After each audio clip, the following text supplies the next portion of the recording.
I'm Jake Monaco, the composer for Be Cool Scooby-Doo, and you're listening to a podcast named Scooby-Doo. Yeah.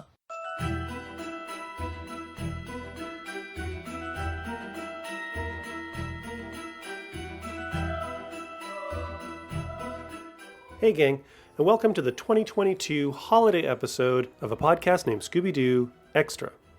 Now, for those of you unfamiliar with what the extra episodes are all about, essentially the podcast proper is all about interviews and talking to people who have contributed to the 50-plus year legacy of Scooby-Doo, whether in animation, in live action, in print, whatever it happens to be. And the extra episodes are usually where I focus on doing reviews or kind of special interest material or things like what I'm doing today. A few years ago, I did a podcast named Scooby-Doo Holiday Special and had a lot of fun doing it. It was quite a handful putting it together, but it's one of the favorite things that I've done since starting this show. And I kind of wanted to start sort of a tradition of putting out something for Christmas every year. That hasn't happened. I had plans for this year that didn't happen the way that I exactly expected them to happen either. But time, mental health, the universe in general just seemed to want to push forward with whatever was going on. And I kind of had to settle on what I'm doing today. I wanted to have some kind of release for Christmas. And also, I did miss an episode this year, and at the beginning of this year, I had kind of made a decision that I wanted an episode a month. So in a way, this is also kind of like a pick-me-up episode. It's a bit of a cheat, but I'm tying it in with the Christmas theme, so I'm feeling a little bit better about it. As you probably saw coming in, this holiday episode is focusing on the 1978 Scooby-Doo and Friends Exciting Christmas Stories album that came out from Peter Pan Records. It basically features two 15-minute stories, The Mystery of the Missing Santa and Trouble at Santa's Workshop. This is something that is probably very familiar to a lot of listeners. There's a lot of people in the community, a lot of collectors who will have this album or who have accessed it elsewhere online. But I also thought that since this is out of print and I needed a holiday episode, and there's probably a number of you who maybe don't have access to it or haven't come across it yet, thought it might be fun to just kind of throw out an episode featuring these two, I was going to say classic adventures, but archival adventures, I'm not really sure how to phrase it, of Scooby-Doo and the gang. Peter Pan is a record label that is known for putting out a lot of LPs, a lot of 45s of children's music, and they also expanded to include a storyteller series where either you would have an illustrated storybook or just straight up like audio dramas. And they had a lot of licensed characters, a lot of licensed stories that featured Looney Tunes characters, Hanna-Barbera characters, DC superhero characters. And if you're a child of the 70s, this is something that was just kind of a part of your life. If you are not a child of the 70s, this may be something that is less on your radar than other things possibly.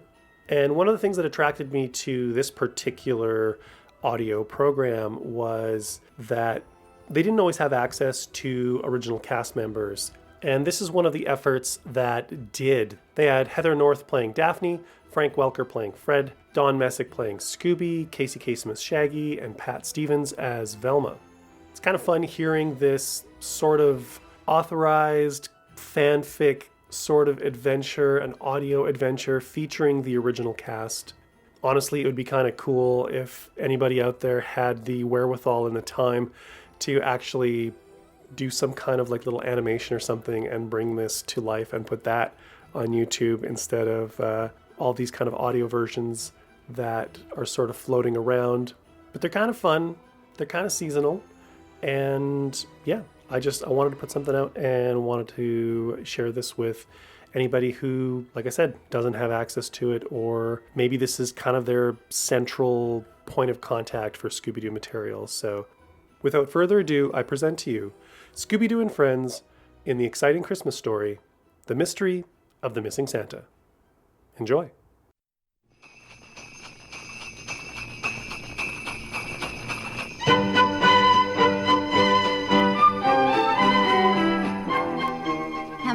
glad we've got all of our Christmas shopping done, gang. Yeah, so am I.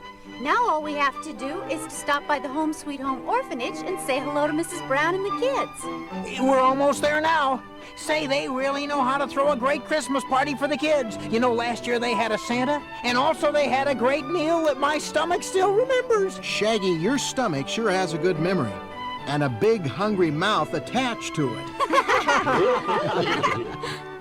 Every year, that nice Mr. Johnson, who's a retired employee from the department store, goes back to the store and gets a Santa costume and some toys and goes to the orphanage to play Santa for the kids. Yeah, and the kids love it and look forward to his visit every year. You know, we should see him there because it's almost time for their Christmas party. Well, gang, here we are.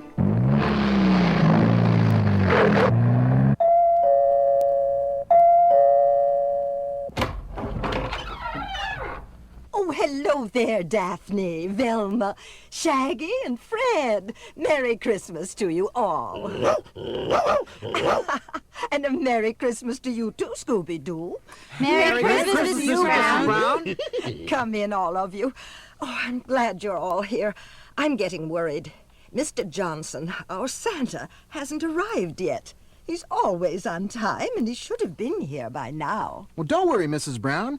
Maybe he's still down at Brickman's department store getting his costume and toys. No, he isn't, Fred, and that's why I'm so worried. I called the night watchman at the store, and he told me that Mr. Johnson had left there over an hour ago. It started to snow, so I sent our handyman, Joe, over to Mr. Johnson's house to drive him here. But he called to say that Mr. Johnson wasn't home. That's strange. Mr. Johnson lives only a couple of blocks from the store, and he's only 20 minutes away from the orphanage. I wonder where he is. Well, maybe he'll turn up soon. Meanwhile, please all of you come in and join the children and sing some carols. Oh, Christmas tree, how true you stand, unchanging. Oh, Christmas tree, how true you stand, unchanging. Your boughs so green in summertime, remain so green in wintertime. Oh, Christmas tree, how true you stand, unchanging. Oh, Christmas tree, thy faith also unchanging. Oh, Christmas tree, thy faith also unchanging. A symbol sent from God above, proclaiming him the Lord of love. Oh, Christmas tree, how true you stand, unchanging.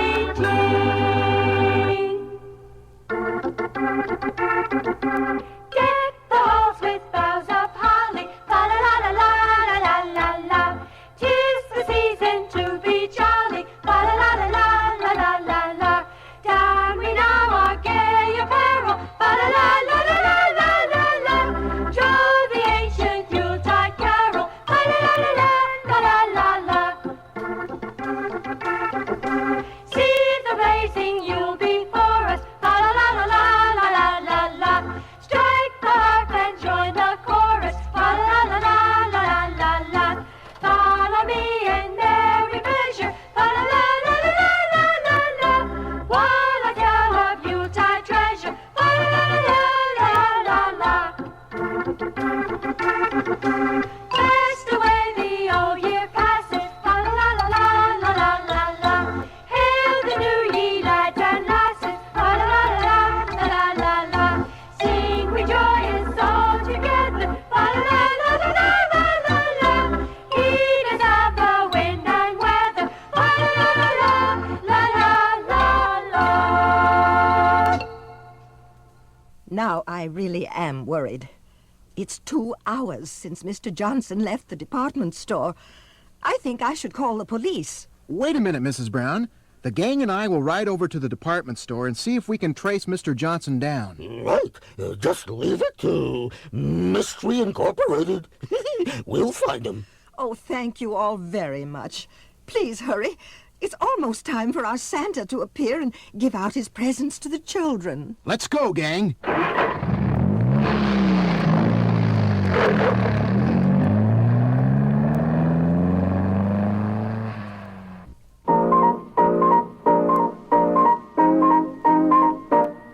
There's the department store.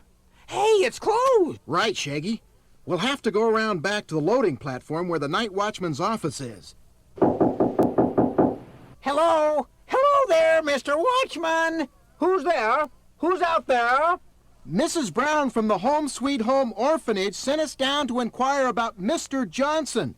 Would you please open up so we can talk to you? Okay, just a minute now. Hi there. We're looking for Mr. Johnson, the man who comes here every Christmas to pick up the toys for the orphan. Well, already told the lady from the orphanage that he was here an hour ago. Came in, went to the toy department store room, and got the toys and left. Gee, I wonder where he went. Did he say anything to you? Man never said a word to me. Had on his Santa costume, let him in. A few minutes later, he came out with the sack of toys that the store manager left in the storeroom for him.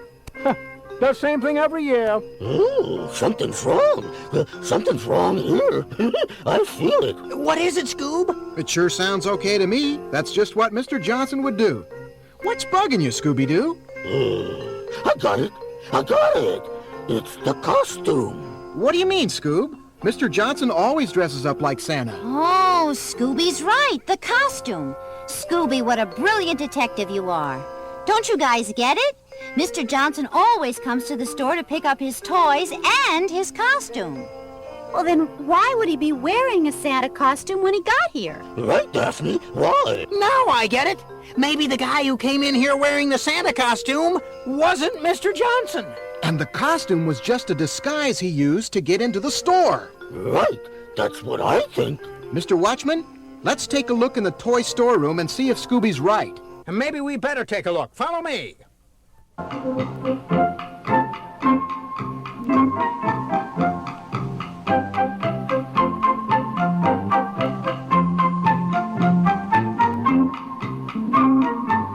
Here we are. Look, there's a pile of toys there on the table. But how are we to know if they were just left over? Maybe he just couldn't get all of them into his sack. How about this guy?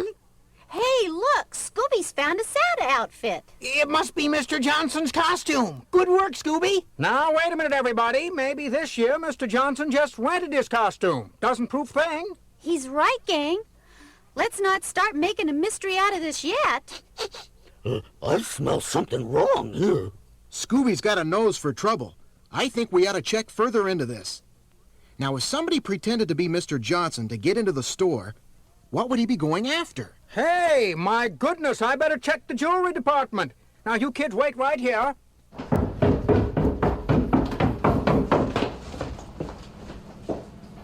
Gee whiz, if someone really took Mr. Johnson's place, then what happened to Mr. Johnson? That's easy, Velma. The crook must have kidnapped Mr. Johnson and taken his place. Oh, that poor Mr. Johnson. I hope he's all right. Hold on, let's wait.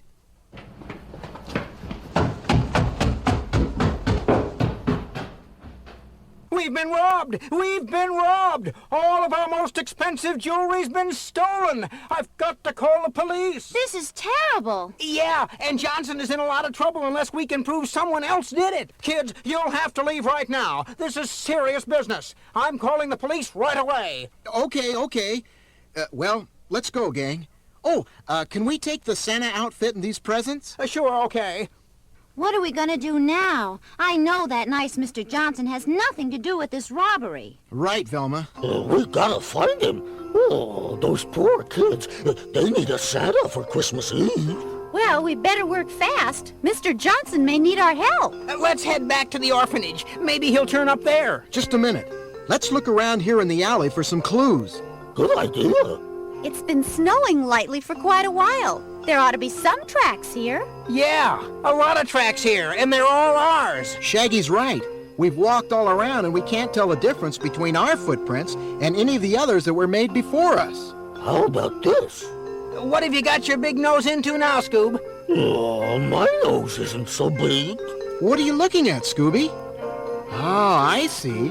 Say, those are tire tracks. A car has been here. No.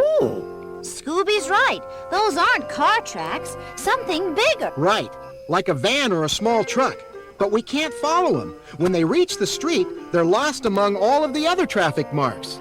Fred, let's get back to the orphanage right now. At least we've got the Christmas presents and the Santa outfit. Maybe we can entertain the kids and, get something to eat. Hooligan. Oh. Well, let's go inside and tell Mrs. Brown the bad news. Well, I'll see you guys later. Hey, Scoob, come back here. Where are you going? Looking for clues, like a good detective. Let him be, Shaggy. We've got to help Mrs. Brown with those kids.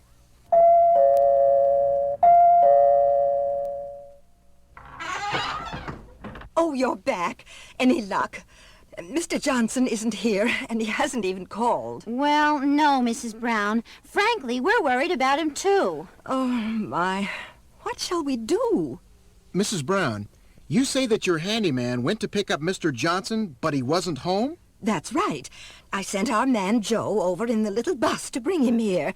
Joe waited a while for Mr. Johnson because he knew that he had to go to the department store to get his costume and the sack of toys, but Mr. Johnson never showed up. Very interesting. Joe knew about Mr. Johnson in the department store. Velma, you're not thinking that the handyman... Mrs. Brown, where's Joe now? Why, he left a while ago to go home. Hey, come here, everybody. I found something. What is it, Scooby? What's going on out here? Check this. Why, look! Scooby's found those same car tracks that we saw in the alley at the department store. And there's what made those tracks. Why, it's the orphanage bus. Let's take a closer look. Shh. Listen. What is it, Scooby-Doo? You have better ears than any of us. It's a noise inside there by the rear door. Let's open it and take a look. It's locked. Oh, just a moment. I have the key right here. Thanks. Now let's have a look. Look! It's Mr. Johnson! Yeah, and he's tied and gagged. Oh, quick, help him. Help him, the poor man. Fred, take off his gag and untie him. Oh, that's better. Mrs. Brown, I don't understand any of this. For heaven's sake, what happened? Who did this to you? It was Joe, your handyman. He was parked by the department store. I was just about to reach the store when he called me over to the bus. And that's all I remember, except I woke up on the floor in the bus, all tied and gagged. Mr. Johnson, Joe must have disguised himself as you in a Santa outfit so the watchman could let him into the store, and then... Then the dirty rat robbed the jewelry department. Oh, my, that's terrible. Don't worry, he won't get away with it, Mrs. Brown. You'd better call the police right now. I will. Oh, this is just awful. What about those poor kids? Now I don't have any presents for them, and I don't have my Santa costume. Oh, don't worry, Mr. Johnson. We were at the store and we picked up all the toys and your costume. Huh? But are you able to play Santa after your terrible ordeal? Oh, I'm okay now. And besides, playing Santa for those orphans is the best medicine in the world for me. Can I play Santa's helper? You certainly can, Scooby-Doo. Why, if it hadn't been for you, I might have frozen to death all tied up in the bus like that. Let's all go inside and have a Merry Christmas with the kid. Merry Merry Christmas! We wish you a Merry Christmas. We wish you a Merry Christmas. We wish you a Merry Christmas and a Happy New Year. Good tidings to you and all of your kin. Good tidings for Christmas and a Happy New Year. Oh, bring us a figgy pudding. Oh, bring us a figgy pudding. Oh, bring us a figgy pudding and bring it out here. Good tidings to you and all of your kin. Good tidings for Christmas and a Happy New Year.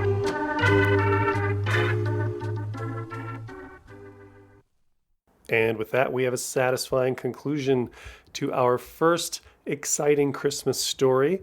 That is Side A, The Mystery of the Missing Santa. If we had our vinyl in hand and our turntable nearby, we would be flipping from Side A to Side B and preparing ourselves to sit down and listen to the second of two exciting Christmas stories, Trouble at Santa's Workshop. Enjoy, and we'll see you on the other side.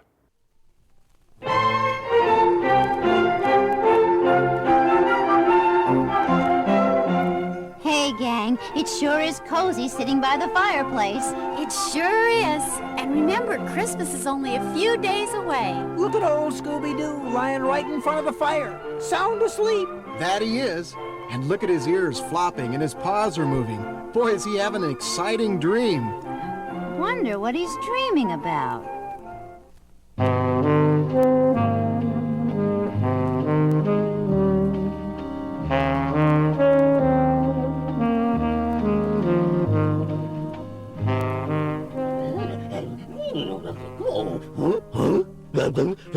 Oh, no. Don't worry. It'll be all right, Santa. But Scooby-Doo, my whole sack of Christmas toys is missing. Oh, what will I do? All of those children will be so disappointed at Christmas time. And not only that, all of my elves in the toy workshop have disappeared too. Oh my, oh my. Please, Santa, don't worry. I'll call my friends, Mystery Incorporated, and we'll solve this case for you.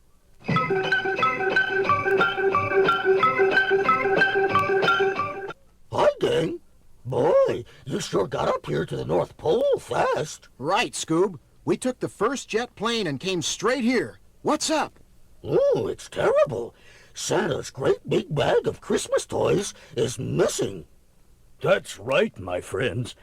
I was just going to check my sack of toys and get my sleigh loaded when I came in here to the toy workshop, and I discovered that the bag was missing, and all of my elves who work in the toy workshop are gone too. Oh, that's terrible. That's terrible. Okay, everybody. Spread out and let's check out this entire workshop for clues. I'll take this side over here where all those delicious candy canes are stacked, okay? I'll help you, Shaggy.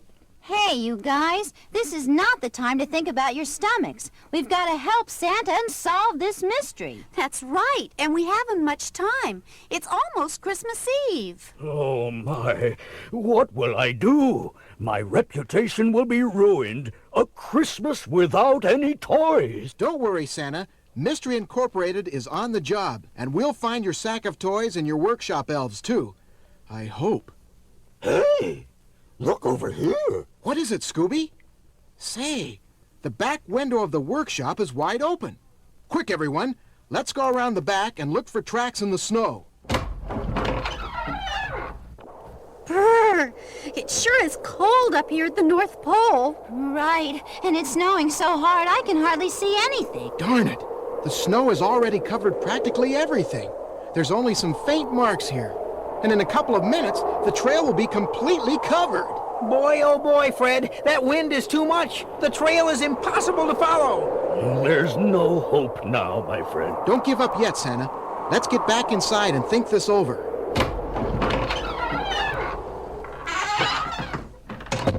There. Now this is better. We can think more clearly out of the storm. We've got to figure out who stole the bag of toys. Once we know that, maybe we can figure out where he went. Right, Velma, good thinking. Once we figure out who the thief is, we'll have this case licked. And just how do we do that, Shaggy? Well, you just make a list. And you, I don't know. Some brilliant detective you are. Well, we gotta start somewhere. How about your elves, Santa? After all, they're missing too. Oh, no. My elves would never steal the toys they've worked on all year for me to deliver on Christmas Eve. Besides, my sack is so big and heavy, they couldn't even lift it when it is full. Okay, Santa, then who else is on our suspect list? Well, let's see. Oh, why, there's no one else, because there's no one else around here for miles and miles. Gee, that means we haven't even got a clue. We're stumped. That's impossible.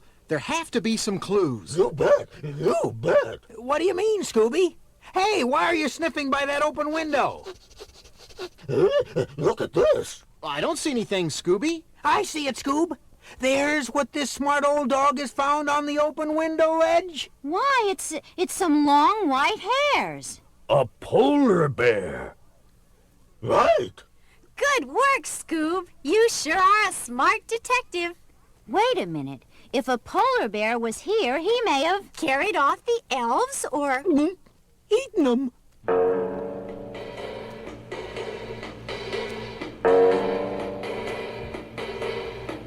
Oh, my goodness. I'm afraid that's possible. I don't think so, Santa.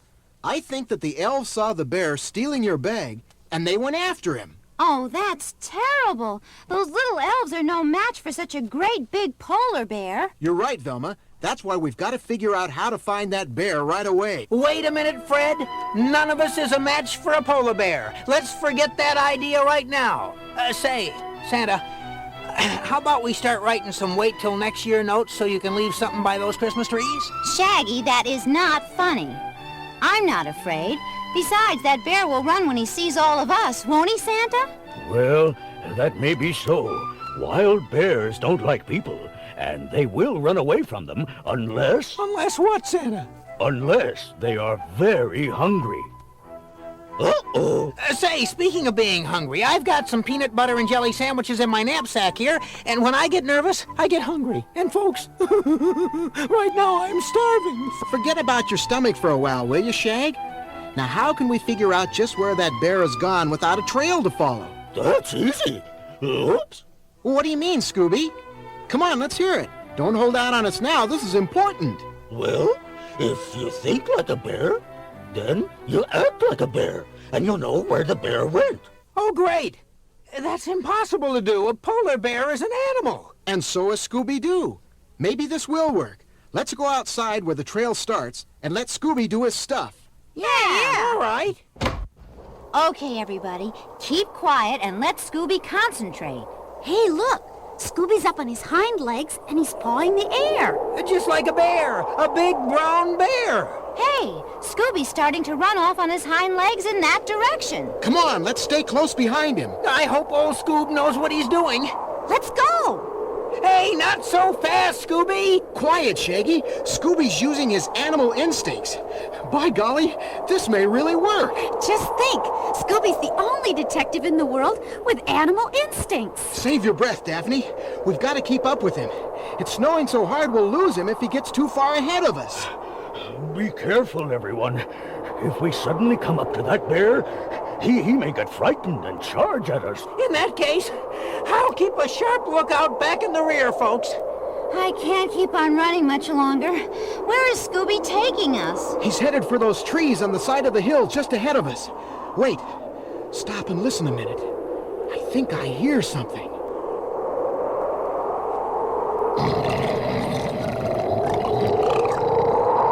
Oh my goodness! There he is! That big polar bear! And look! Santa's elves have him surrounded by that tree, and he's getting mad!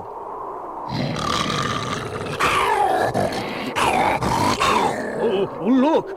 There's my sack of toys on the ground next to him. Scooby, stay here with us. That big old bear doesn't like dogs. I think you're right. Watch out! That bear has noticed us! And he's heading straight for us! Let's run! Fast! Run! Run! No! Everyone stand still. Maybe he won't attack. Santa, I think we're in big trouble. Oh boy, all of me is running, but my legs won't budge. Scooby, get off of me! Quick, Shaggy. Give me your knapsack. Scooby, what are you doing? Get off of Shaggy! Leave him alone, Shaggy! Quick, Scooby! Here comes that bear!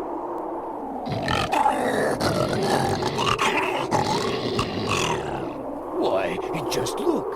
Scooby's grabbed Shaggy's peanut butter and jelly sandwiches from his knapsack, and he's throwing them to the bear. And the bear...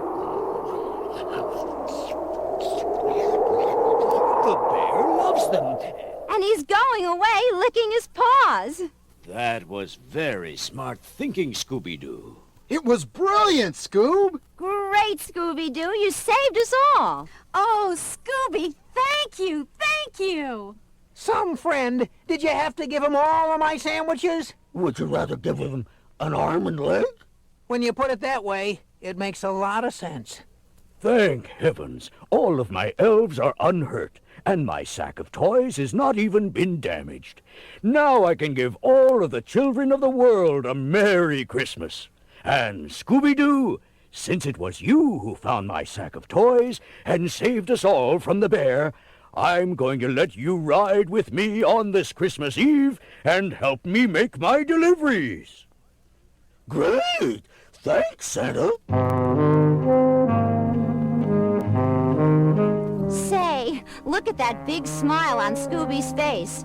Boy, he must be having some wonderful dream. I'll bet he's dreaming about a great big Christmas dinner. Well, one thing's for sure. That's what you'd be dreaming about, Shaggy. The chimney soot is getting into my nose, Santa. What? Where am I? What on earth were you dreaming about, Scooby-Doo? Tell us about your dream, Scoob.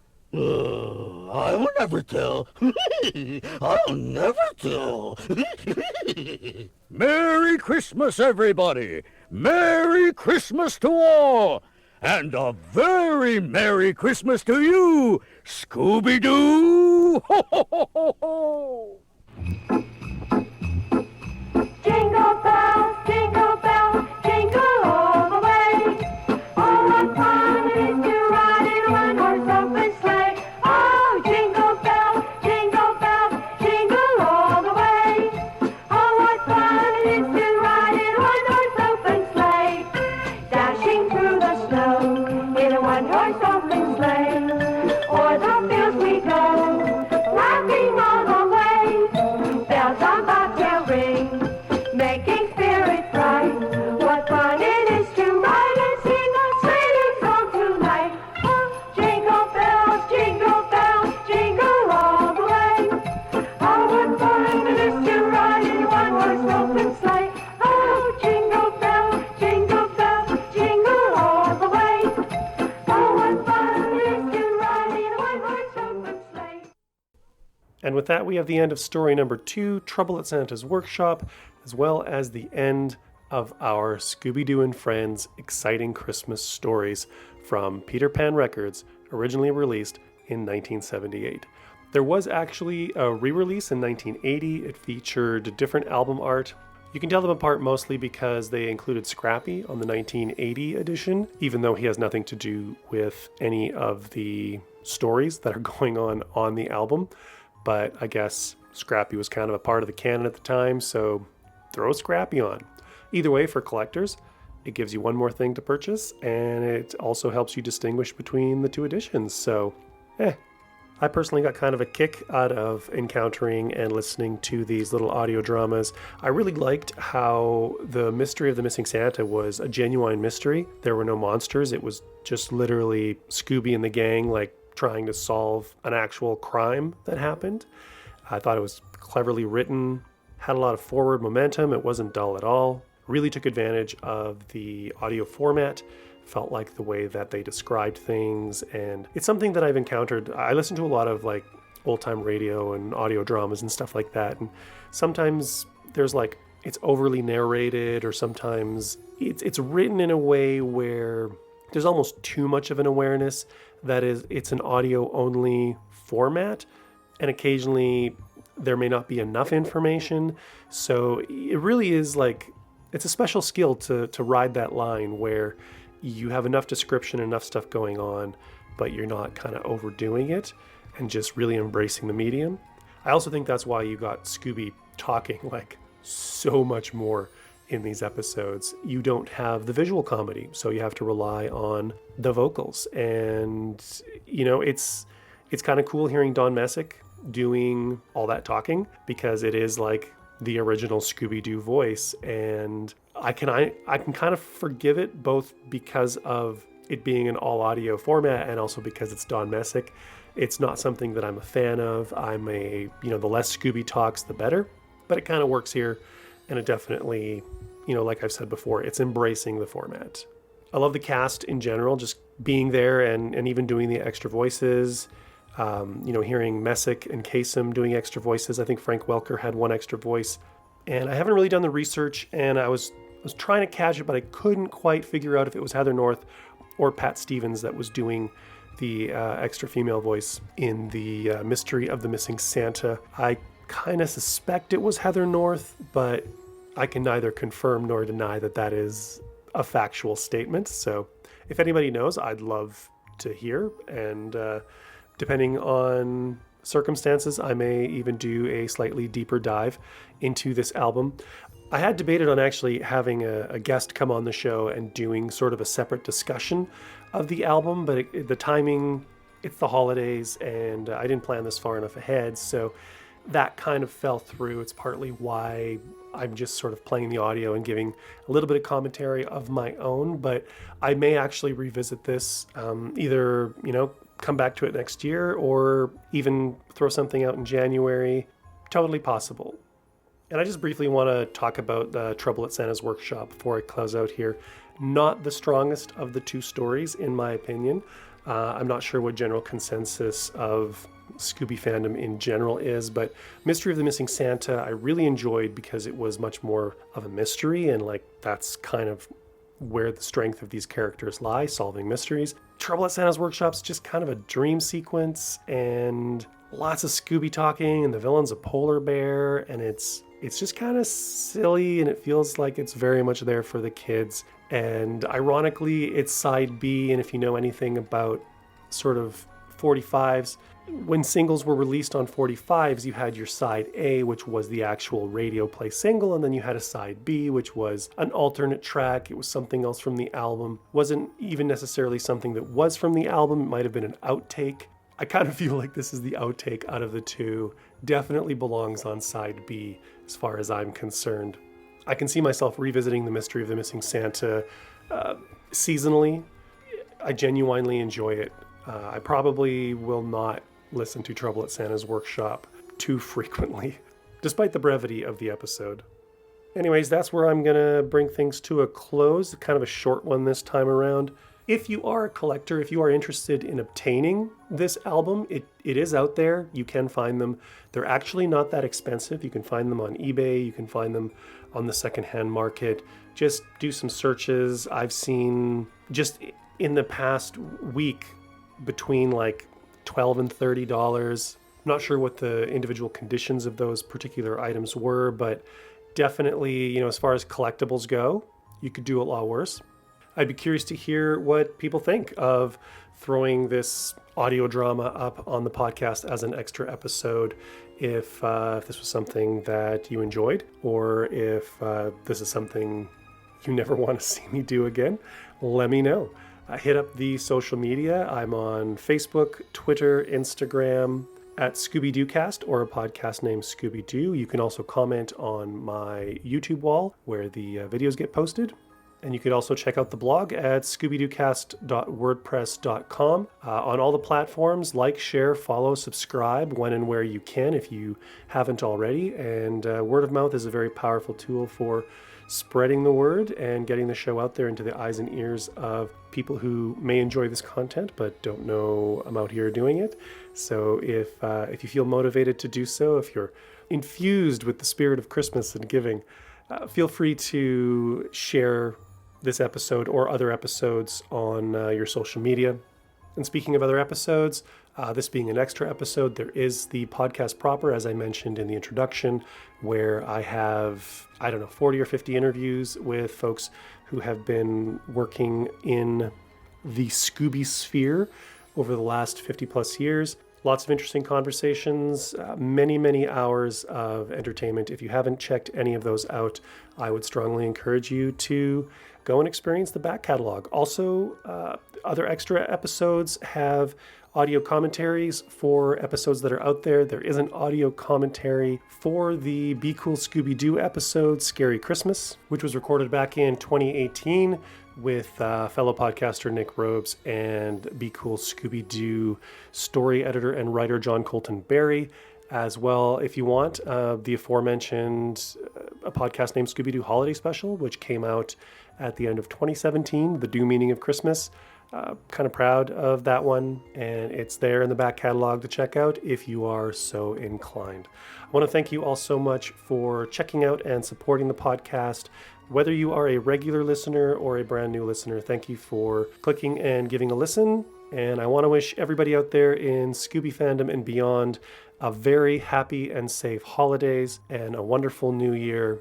It's been an interesting 2022. I'm looking forward to seeing what 2023 has to offer. Thanks again. Take care. And we will see you in January with a brand new episode of a podcast named Scooby-Doo. Take care, everyone.